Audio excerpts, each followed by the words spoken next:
Olá! A partir de agora, nós vamos abordar o item 7 do nosso conteúdo programático, que é o provimento 3/05 do CGER e o boletim GPM 230/2005. Este provimento, ele é uma orientação normativa acerca dos acidentes de trânsito.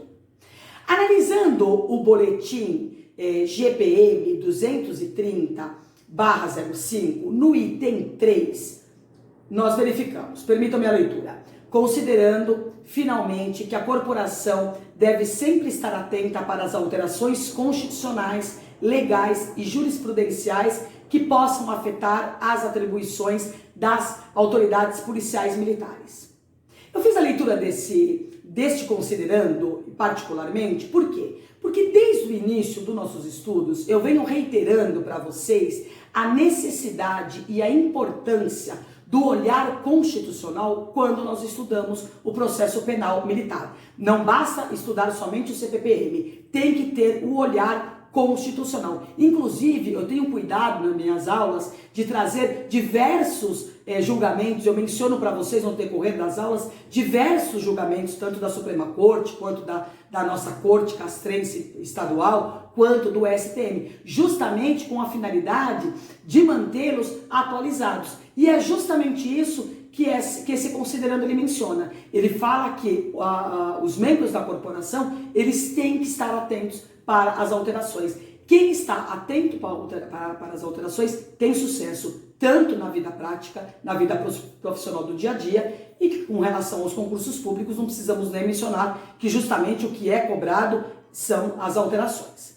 A redação do provimento e do boletim é de uma clareza solar, sendo que é necessário que o candidato ele tenha o entendimento do porquê que houve essa mudança. Por que foi editada esses documentos que nós estamos estudando agora? Porque houve uma alteração que nós vamos abordar agora, que agora é da competência da Justiça Militar, bem como da sua Polícia Judiciária, a apuração de fatos decorrentes de acidentes de trânsito envolvendo veículos automotores de propriedade ou sob a responsabilidade da Polícia Militar do Estado de São Paulo, caracterizados ou não, não importando a qualificação das vítimas, sejam vítimas civis ou militares. Dessa forma, cabe ao juiz de direito do juízo militar a análise e a decisão acerca da existência do crime e de sua natureza. Então eu vou explicar para vocês agora por que mudou o entendimento. No julgamento do recurso extraordinário 135191/1 do Distrito Federal, que teve como o relator o ministro Otávio Galotti, que é mencionado esse julgamento no terceiro considerando deste provimento, ficou decidido pela Suprema Corte que crime militar cometido por policial militar da ativa em serviço de patrulhamento contra civil, artigos 9, inciso 2º e 210 do CPM, é competente para julgamento a Justiça Militar Estadual, de acordo com o parágrafo 4º do artigo 125 da Constituição Federal. Este caso tratava de um conflito de competência que foi suscitado pelo juízo da primeira auditoria militar do Estado de São Paulo e o juízo da primeira vara criminal do Fórum Regional do Tatuapé, aqui da capital paulista também, onde ambos arguíam a incompetência para processar e julgar um policial militar que, em missão de patrulhamento preventivo, dirigindo uma viatura, agindo com imprudência, ele atropelou um civil, causando lesões corporais. O Superior Tribunal de Justiça, ele decidiu o conflito, declarando como competente a Justiça Comum. No entanto, o Ministério Público Federal discordou desse entendimento e ingressou na Suprema Corte com o recurso extraordinário. Na Suprema Corte, o ministro Otávio, ele sustentou em seu voto que o acusado policial militar da ativa foi atribuída à prática, quando em serviço, de crime previsto no Código Penal Militar, no artigo 210, e definido em tais circunstâncias como crime militar, pelo artigo 9º, inciso 2, a linha C do mesmo Código. Não vejo, portanto, nos dizeres do ministro, na espécie, como pôr em dúvida a competência da Justiça Militar. Seguindo essa mesma esteira de entendimento, no julgamento do recurso extraordinário 146816 de São Paulo, que teve como ministro relator o Maurício Correia, que também está mencionado nos considerandos deste provimento, ficou decidido. No julgamento desse recurso, o que se tratava? Também era um conflito de competência suscitado pelo juízo da 2ª Auditoria Militar aqui do estado de São Paulo e o juízo de direito da 2ª Vara da comarca de Mogi-mirim, também aqui do estado de São Paulo, onde ambos arguíam a incompetência para processar e julgar um PM que, em missão de patrulhamento preventivo, dirigindo uma viatura, veio a colidir com uma bicicleta, provocando lesões corporais no seu condutor.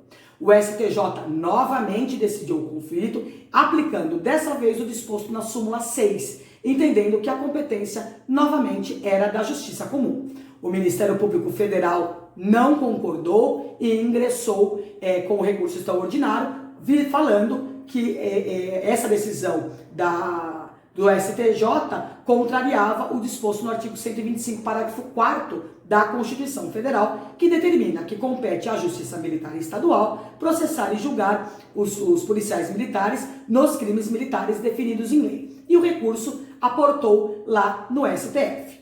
Aportando no STF, o ministro Maurício Correia, que foi o relator, entendeu que o disposto no artigo 9º, inciso 2, a linha C do CPM, considera crime militar aqueles previstos no referido código, embora também o sejam com igual definição na lei penal comum quando praticados por militar em serviço, ainda que fora do lugar sujeito à administração militar contra civil.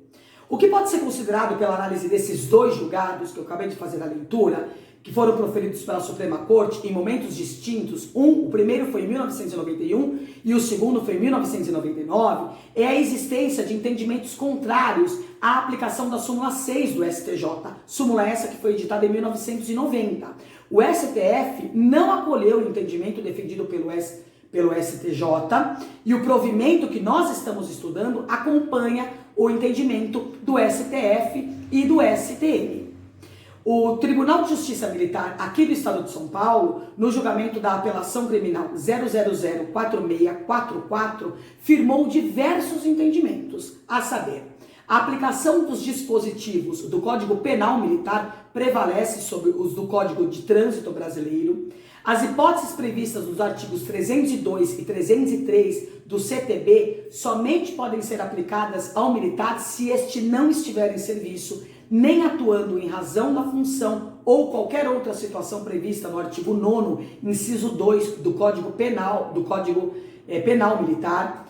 A objetividade jurídica da lei penal castrense vai além da segurança no trânsito e a tutela da integridade física, buscando aferir essencialmente se o afastamento do padrão da conduta desejada deu-se no exercício da missão policial militar. Sendo assim, diante do Código Penal Militar, o CTB não pode ser considerado como uma lei de natureza especial.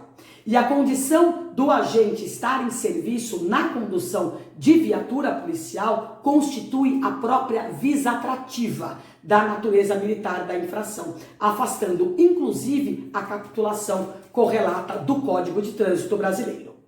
O boletim GPM 230/2005, em seu item 4.2, revogou expressamente o item 2 do boletim PM 78/00, que determinava que as decisões dos policiais militares em instaurarem ou não o procedimento de polícia judiciária militar deveriam observar o disposto na súmula 6 do STJ. Portanto, desde 2005 está sendo adotado o entendimento disposto neste provimento, baseado nas decisões da Suprema Corte. Posteriormente, foi promulgada a Lei 13.491 de 2017, que está em vigor desde o dia 16 de outubro de 2017, que introduziu importantes mudanças no Código Penal Militar, conferindo nova redação ao artigo 9º, inciso 2, acrescentando o parágrafo 2º no mesmo artigo. Diante desta lei, a 13.491, algumas súmulas do STJ se encontram superadas, ocorrendo dessa forma o fenômeno conhecido como overruling. Este fenômeno significa a superação de um precedente normativo, uma mudança de entendimento. Dentre essas súmulas, a súmula 6. No entanto, o que tem que ser verificado é que a Corte Superior ela não revogou expressamente essa súmula. Se for pedido numa prova de concurso, não houve a revogação expressa da súmula 6. O que houve foi o fenômeno do overruling. Com isso, eu finalizo o item 7 do nosso conteúdo programático e na próxima aula nós iremos trabalhar o nosso último item, que é o item 8º, que é a resolução 9/2015. Eu desejo a todos bons estudos e me coloco à disposição para eventuais dúvidas. Muito obrigado.